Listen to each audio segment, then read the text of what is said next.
The Apex Games stopped. For the first time in 300 years, the organizers did not know what to do next. The rules said warriors must survive the Ravager Prime for 30 minutes. No one ever thought someone would just control it. Hana stood in a room under the arena. A dozen different alien species surrounded her. They all talked at once. The Ravager Prime waited in a strong holding cell nearby. It stayed calm as long as she sang to it every few minutes. She had named it Tajin, after her grandfather who taught her that understanding was stronger than force. "This has never happened before," said Commander Voss. He was a large warrior whose scales showed scars from many battles. The Apex Games test warrior ability, not animal training. Hana looked at him without fear. "I survived 30 minutes with an apex predator. I met the requirements." "You cheated the spirit of the competition," hissed another official.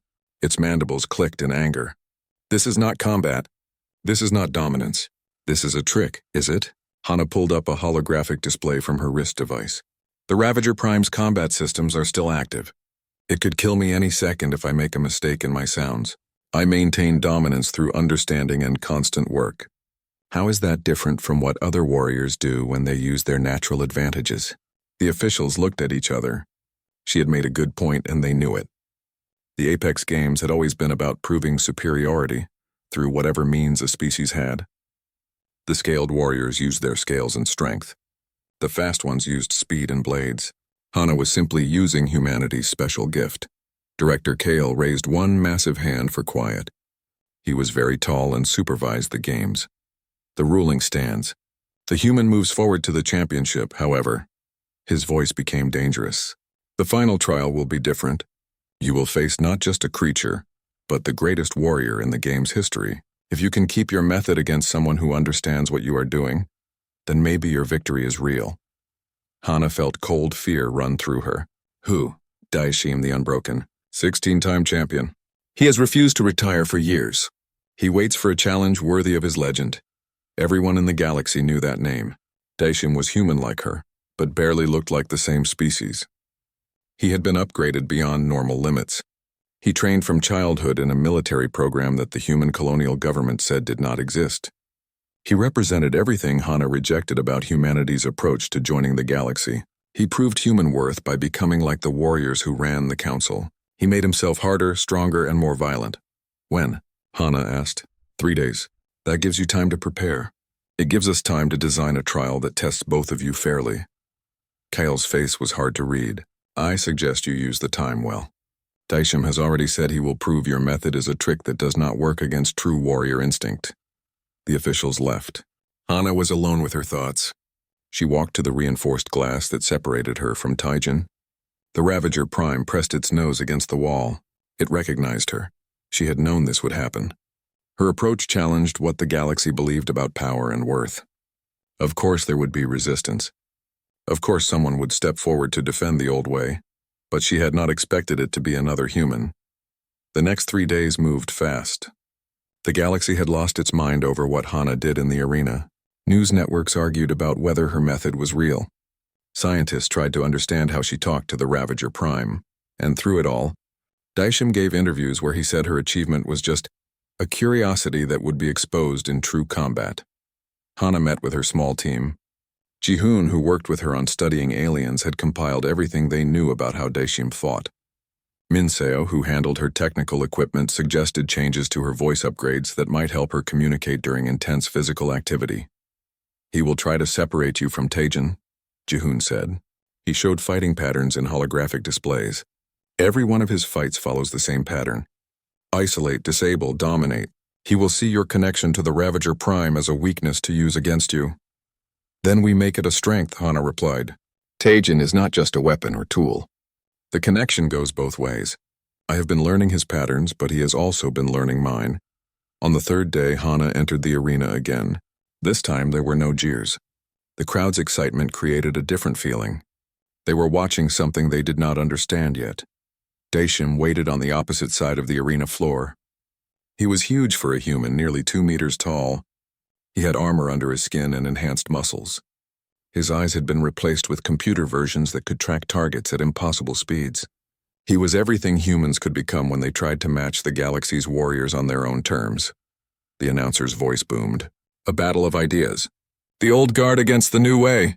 Daishim the Unbroken against Hana the Beast Speaker. Hana hated the nickname, but she knew the story was beyond her control now. Taejin was released into the arena. 3 smaller Ravagers came with him. They were still apex predators, but not as huge as Taejin. The trial was simple. Keep control and survive. But everyone knew the real test was whether Hana could keep her method working, while Daishim actively tried to destroy it. The moment the trial began, Daishim moved with the speed of his upgrades. He closed the distance in seconds, but he did not attack Hana directly. Instead, he went for Taejin. He used advanced combat programs to predict what the Ravager Prime would do. It was a mistake. Taejin was not using programmed responses anymore. The creature had been learning from Hana. It developed new behaviors that mixed its natural instincts with something closer to real thinking. The Ravager Prime dodged in a way no normal weapon creature would. Then it counterattacked with a fake move that left Daishim scrambling. The arena gasped. Even the smaller Ravagers looked confused. Their targeting systems struggled to adapt to a prime unit that was not following expected patterns. Hana sang. She directed Taejin through complex moves. At the same time, she calmed the smaller Ravagers. She brought them into a temporary pack structure with Taejin as the leader. Daishim recovered. His tactical computer recalculated. "Impressive," he called out. His voice was amplified. But tricks only work once. He was right in a way. Now that he understood what she was doing, he could adapt.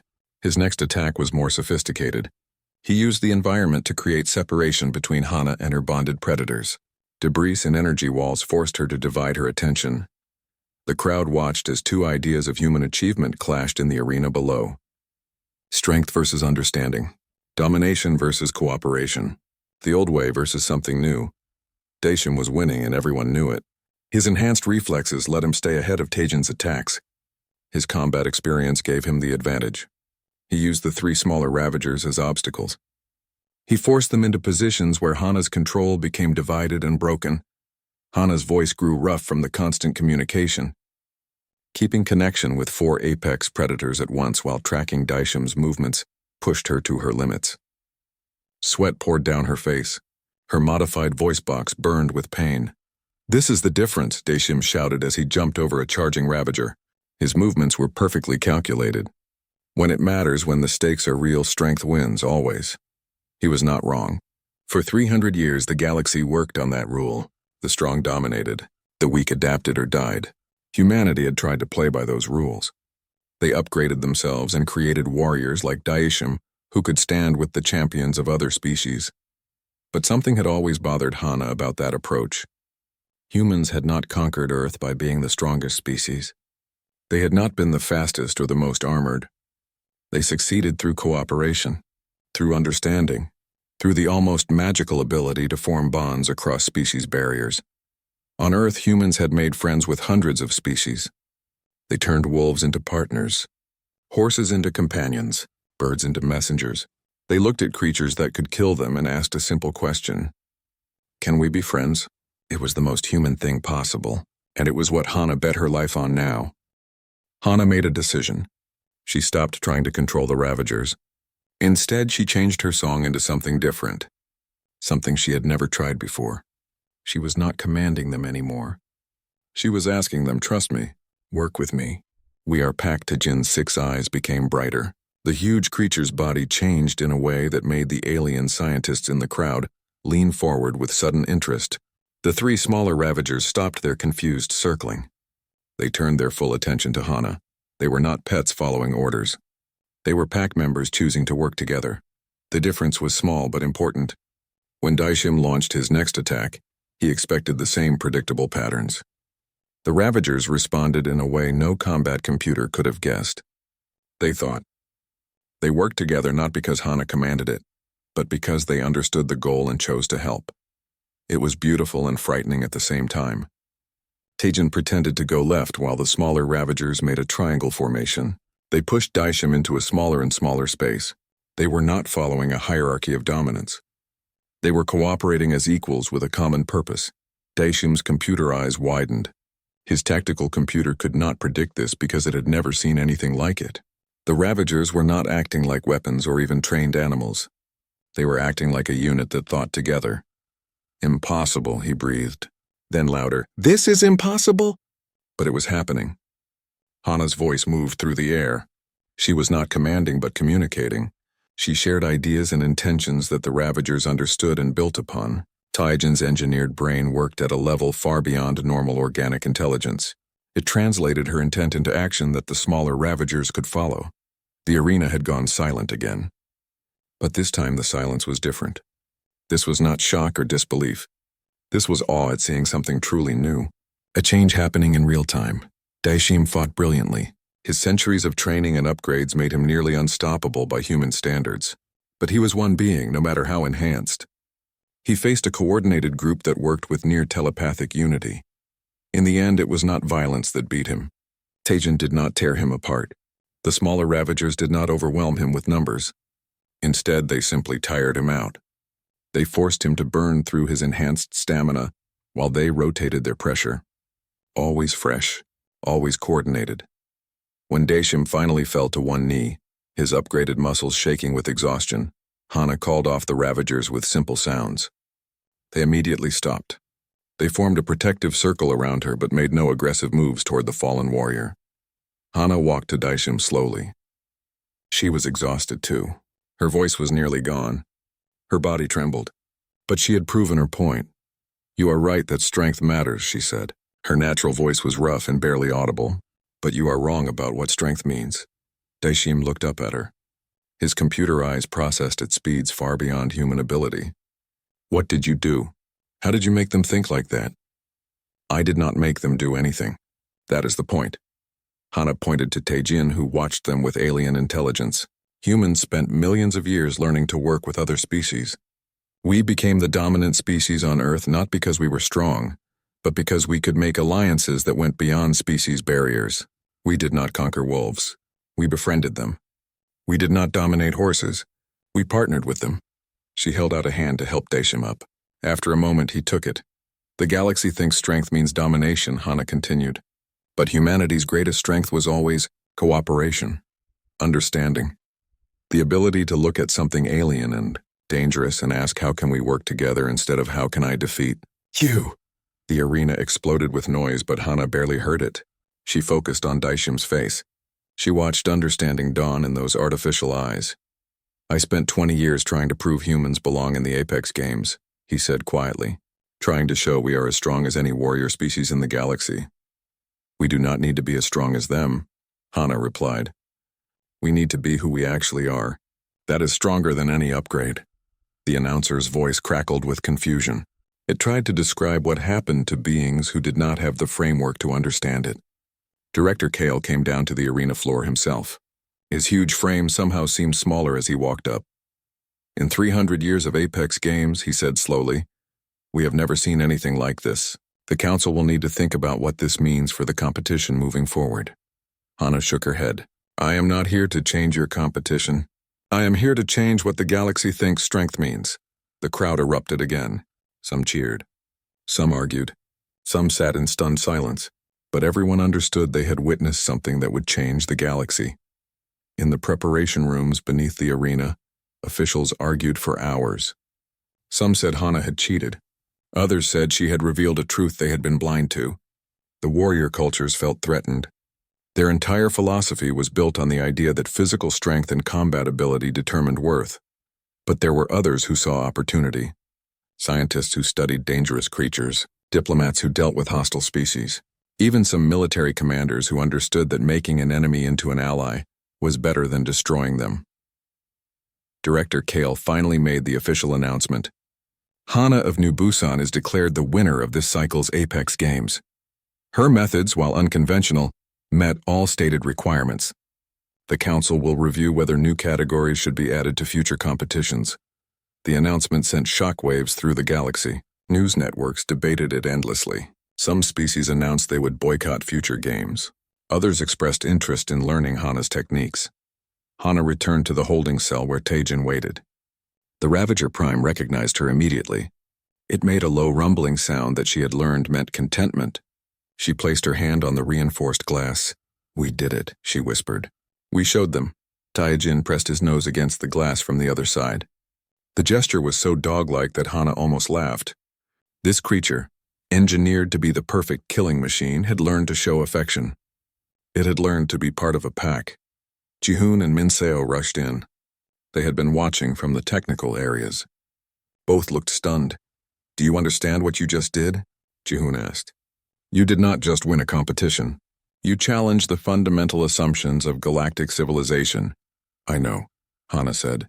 She felt the weight of it settling on her shoulders. "And now comes the hard part." "What hard part?" Minseo asked. "You won. You proved your point." "Proving a point once is easy," Hana replied. "Teaching a galaxy to think differently is the real challenge." Over the next few days, Hana received hundreds of messages. Some were congratulations. Others were threats. Many were requests for interviews or demonstrations. The human colonial government wanted to meet with her immediately. They saw strategic value in her abilities, but the message that surprised her most came from Daeshim. He requested a private meeting. They met in a neutral conference room. Daeshim looked different without his combat gear.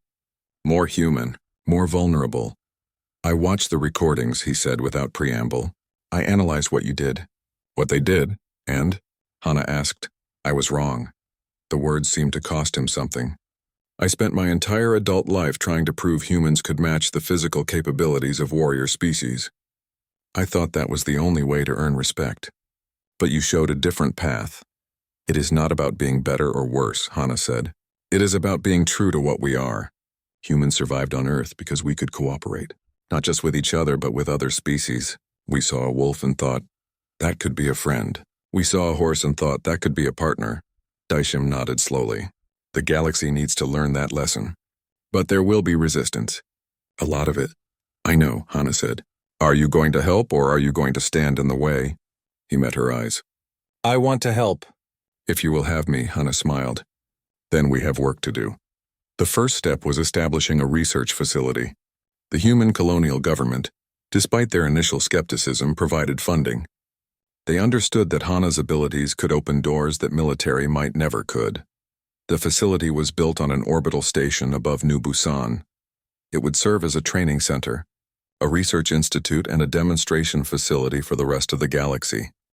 The facility opened 3 months after the Apex Games. Hana stood in the main training hall and looked at the first group of students. 20 humans from different colonies. They ranged in age from 18 to 50. Some had military backgrounds. Others were scientists. A few were simply people who felt drawn to the work. "What we are going to do here is dangerous," Hana told them on the first day. "More dangerous than combat in many ways. When you fight something, you maintain distance. You stay guarded. What we do requires the opposite. We have to open ourselves up, make ourselves vulnerable, approach creatures that could kill us in seconds and try to communicate." She gestured to a viewing window. Behind it, a juvenile ravager paced back and forth. It was only 2 meters tall, but still dangerous enough to tear through all 20 students in minutes. That creature was engineered to kill. Its instincts are aggression and predation, but underneath those instincts is intelligence. The capacity for more complex thought. We are going to reach that capacity. A young woman named Yunji raised her hand. "How do we know it will not just kill us?" "We do not," Hana said honestly. "Not at first. That is why we start slow. Small sounds. Careful approaches. Reading body language. Learning to understand what the creature is feeling before we try to make it understand us." The training was grueling. Students spent hours learning to make sounds that human vocal cords were never meant to produce. They studied alien biology and psychology. They learned to read micro-expressions in creatures that did not even have faces in the traditional sense. Some students quit in the first week. The fear was too much, the difficulty too great, but others thrived. They discovered they had a natural talent for understanding alien minds. Jihoon taught the theoretical components. He explained how different species processed information, how their brains were wired, what evolutionary pressures had shaped their behaviors. Minseo handled the technical side. He refined the vocal modification process. He developed devices that could help translate human intent into sounds other species could understand. He created safety protocols that gave students a chance to escape if something went wrong. And Hana taught the most important lesson. That every creature, no matter how dangerous, was an individual. That understanding had to come before control.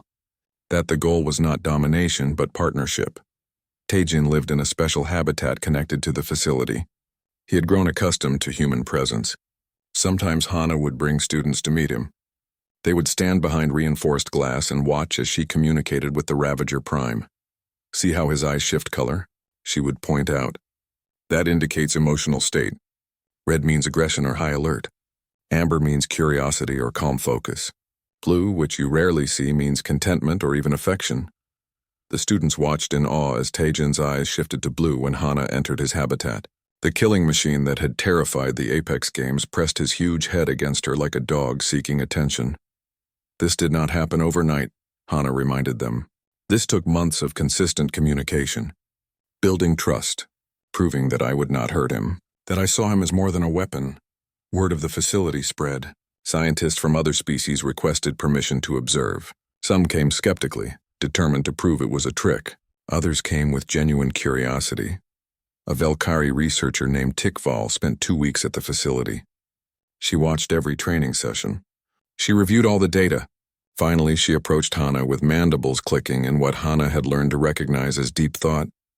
"Your species is remarkable," Tikval said. "We Velkari are scientists. We dissect and analyze. We understand creatures by taking them apart. But you understand them by putting yourselves together with them. It is a completely different approach." "Both approaches have value," Hana replied diplomatically. But yes, humans do have a unique way of forming bonds across species lines." "More than unique," Tikval corrected. "In all my years studying comparative intelligence across the galaxy, I have never seen another species with this capability. Most beings can barely understand their own species' psychology. You somehow intuit the psychology of completely alien minds." This observation led to an important research project. Tikval worked with Jihoon to study what made humans different. Why could they form these bonds when other species could not? The answer, they discovered, lay in human evolutionary history. Humans evolved as social creatures in an environment with many other intelligent species. They had to learn to cooperate not just with other humans but with dogs, horses, birds, and dozens of other animals. This created strong selection pressure for the ability to understand non-human minds. Most other galactic species evolved as apex predators with no real competition. Or they evolved in environments where they were the only intelligent species. They never needed to develop cross-species empathy. Humans did, and that made all the difference. The research was published and caused another wave of debate across the galaxy. Some species began to look at humanity with new respect. Others felt threatened by the implications. Meanwhile, the facility continued its work. The first class of students graduated after 6 months. Most were assigned to work with dangerous creatures in various contexts. Some went to colony worlds where local wildlife threatened settlements. Others joined xenobiology research teams. A few even joined diplomatic corps, using their skills to help communicate with newly contacted species. Yoonji, the young woman who had been so afraid on the first day, showed remarkable talent. She successfully bonded with a void stalker, a species previously thought impossible to work with due to their aggressive and territorial nature. Her breakthrough opened new possibilities for the program. Daesham had become an unexpected asset. His combat experience gave him insights into predator behavior that complemented Hana's communication approach. He developed safety protocols that kept students alive while they learned. He also served as living proof that even the most combat-focused humans could learn a different way. But not everyone was happy with the facility's success. 6 months after opening, they received their first serious threat. A group called the Warriors' Pride, made up of members from various warrior species, announced they would shut down the facility by force if necessary. "You corrupt the natural order," their statement read. "Strength determines worth. Your methods undermine this fundamental truth. We will not allow it to continue." Director Kale contacted Hana personally. "I can provide security, but this is a serious threat." These are not empty words. The Warriors' Pride has conducted violent operations before. Hana looked at Taejin through the habitat window. The Ravager Prime sensed her distress and rumbled questioningly. "Let them come," she said finally, "but not to fight. Invite them to visit the facility. Let them see what we actually do here." "That is a risk," Kale warned. "They may use the visit to plan an attack. Or they may learn something," Hana countered.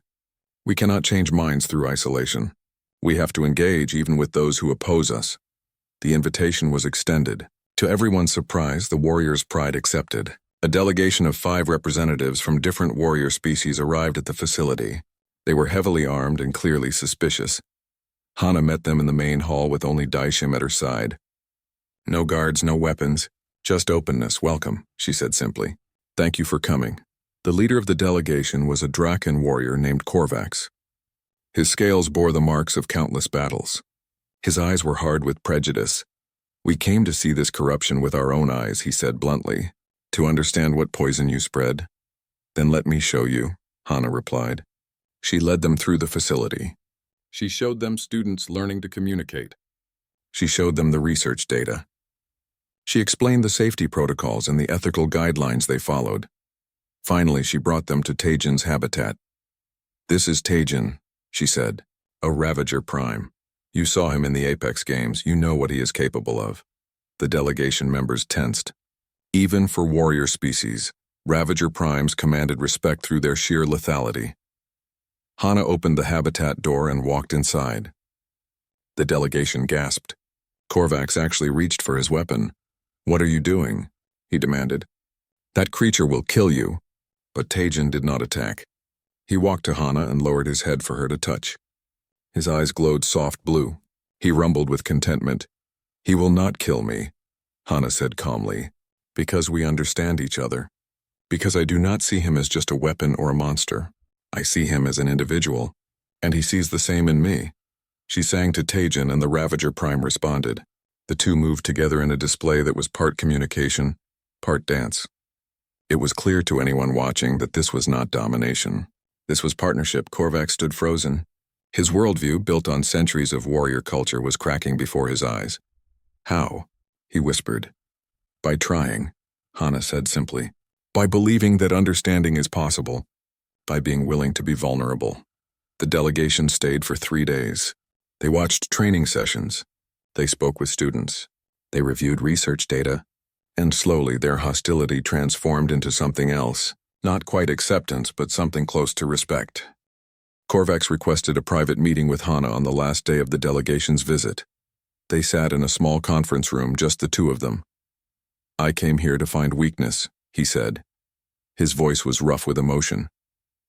"I believed your methods undermined what it means to be a warrior, but I was wrong." Hana waited. She had learned that sometimes silence was the best response. "What you do requires more courage than anything I have done in battle," Korvax continued. "To face a creature that can kill you and choose vulnerability instead of aggression. To trust when every instinct screams danger. That is not weakness. That is a different kind of strength." "Thank you," Hana said simply. "The warrior's pride will not threaten you again," Korvax promised. "More than that, I will advocate for your methods. The galaxy needs to understand what you offer." True to his word, Korvax became an unexpected ally. His testimony carried weight in warrior circles. When he spoke of the facility with respect, others listened. The threats stopped. Some warrior species even began sending their own candidates to train. 6 months later, Hana received a message that changed everything. It came from the Galactic Council itself, marked with the highest priority. She opened it in her office with Jihoon and Daishim present. As she read, her expression shifted from curiosity to shock to determination. "They want me to testify before the full council," she said. "There is a motion to create a new category of galactic service, not military, not diplomatic. They are calling it Xenobiological Integration Specialist." Jihoon leaned forward. "That is unprecedented. The council has not created a new service category in over 100 years. Hana continued reading. "There is opposition, of course. Half the military powers think it is a waste of resources. But there is support too. Dozens of worlds are dealing with bioweapon programs that went out of control, apex predators that escaped containment, entire ecosystems disrupted by colonization. They need specialists who can communicate with and manage dangerous species." Daishim smiled. 6 months ago, they laughed at you in the arena. Now they want to make what you do an official galactic profession. The testimony was scheduled for 3 weeks later. Hana spent that time preparing. She gathered data, compiled success stories, and developed proposals for how the new service would operate. When the day came, she stood before the Galactic Council in their massive chamber. Representatives from 1,000 worlds looked down at her. some with curiosity, some with skepticism, a few with open hostility. "Members of the council," she began, "I come before you not as a warrior or a diplomat, but as someone who believes in the power of understanding." She presented her case methodically. She showed recordings of her work with Taijin.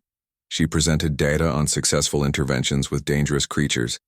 She shared testimonials from colony worlds where her trained specialists had resolved conflicts that military force could not. "Humanity's contribution to the galaxy is not that we can fight like the Draken or move like the Voidstalkers," she said. "Our contribution is that we can bridge gaps between species that have never been able to communicate. We can look at a monster and see potential for partnership." A Korthan representative challenged her. "This is all very impressive with controlled examples, but what about real-world applications? What about actual crises?" Hana had prepared for this. "I have documentation of 17 interventions in the past 6 months. Colony worlds threatened by local predators, bioweapon facilities where containment failed, even diplomatic situations where communication with newly contacted species was critical. In every case, specialists trained in my methods achieved results that military intervention could not." She pulled up holographic displays showing each case. A colony on Viridian III where local apex predators had been attacking settlements. Military forces had killed dozens of the creatures, but the attacks continued. A single specialist trained in Hana's methods had established communication protocols. The attack stopped within a week. Another case involved a failed bioweapon program on a Velkari research station. The creatures had escaped containment and were breeding out of control. Military solutions would have required destroying the entire station. Instead, specialists established control and relocated the creatures safely. The testimonials continued. Each one demonstrated the value of her approach. The council members began to shift in their seats. Even skeptics had to acknowledge the results. A Draken counselor raised his hand. "Even if we accept that your methods have value, why create an entirely new service category? Why not simply incorporate this into existing military or scientific structures?" "Because what we do requires a different mindset," Hana replied. "Military training teaches domination and force. Scientific training teaches observation and analysis. What we do requires empathy and partnership. It requires people willing to be vulnerable. That cannot be just an additional skill. It has to be a core philosophy." The debate continued for hours, but slowly the tide turned. Representatives who had opposed the motion began to reconsider. The evidence was too strong to ignore. Finally, Director Kale called for a vote. Hana waited in an observation room, her heart pounding. Daishim and Ji-hoon sat with her, watching the voting displays. The results came through. By a margin of 67%, the Galactic Council approved the creation of the Xenobiological Integration Specialist Service. It would be an official galactic profession, with funding, training standards, and authority to operate across Council space. Hana felt tears on her cheeks. She had done more than win a competition. She had changed how the galaxy understood strength and value. The next year was a whirlwind. Training facilities opened on a dozen worlds. The human colonial government worked with other species to develop standardized curricula. Specialists were deployed to trouble spots across the galaxy. The facility above New Busan became the flagship center. Hana oversaw its expansion while continuing to take on difficult cases herself. Each success built more credibility. Each trained specialist spread the philosophy further. Not everything went smoothly. There were failures. A specialist named Ki-hoon died when he misjudged a predator's emotional state. Others suffered injuries. The work was dangerous and no amount of training could eliminate all risk. But the successes far outnumbered the failures. Entire worlds that had been threatened by uncontrolled predators became safe. Bioweapon programs that had caused devastation were brought under control. Species that had been considered impossibly aggressive were successfully integrated into galactic society. One particularly notable case involved a species called the Thornbacks. They had been designated as too dangerous for contact. Their aggression levels and pack behavior made them a threat to any nearby settlements. Multiple colonies had requested military extermination. Hana took the case personally. She spent 3 months living near a thornback territory. She observed their behavior. She learned their communication patterns. And slowly, carefully, she made contact. What she discovered changed everything. The thornbacks were not mindlessly aggressive. They were defending territory because previous contact had been violent. They had learned to see all outsiders as threats. Hana taught them that not all outsiders were enemies. She established communication protocols. She negotiated territorial boundaries that both species could accept. Within 6 months, thornbacks and colonists were coexisting peacefully. Some thornbacks even chose to work with humans, forming partnerships similar to ancient hunting dogs. The success made headlines across the galaxy. It became the textbook example of what xenobiological integration could achieve. 2 years after her victory in the Apex Games, Hana returned to the arena. Not to compete, but to give a demonstration. The Galactic Council had requested she show their methods to a live audience. She walked onto the same sand where she had been booed. This time the crowd cheered. Taijin walked beside her, no chains or restraints, just a Ravager Prime choosing to stay with his partner. 2 years ago you laughed when I entered this arena, Hana said. Her voice echoed through the space. You thought I was weak, that I had no place among warriors. She paused, letting the words sink in. You were right that I am not a warrior.